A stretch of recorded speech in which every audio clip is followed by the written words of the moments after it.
Hi, my name is Nicole. I'm a librarian at McAllen Public Library, and today I will be showing you hand lettering or modern calligraphy. You can use a brush pen or any Crayola marker you have at home. A free downloadable practice sheet like this one you can find online, or any piece of art or copy paper.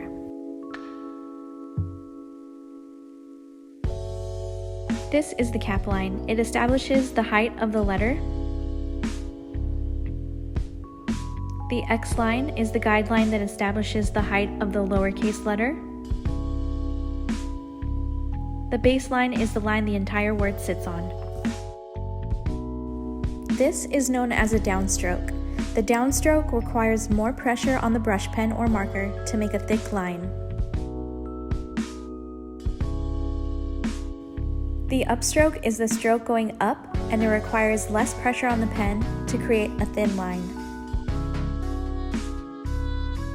Creating an O shape, you'll make a thick downstroke and circle back up with a thin upstroke.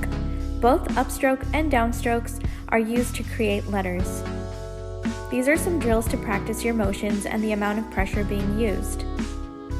Doing the same with this peak and wave shape will get your hand used to lessening and increasing pressure.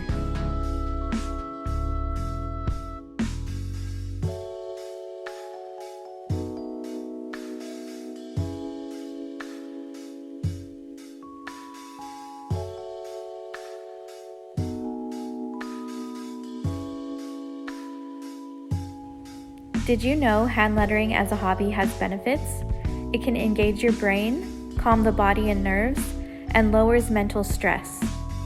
It can offer you a creative outlet and create a sense of calm. Anyone can try it, and you can create your own DIY crafts at home. Practicing with the letters of the alphabet over and over is a good way to get the hang of it.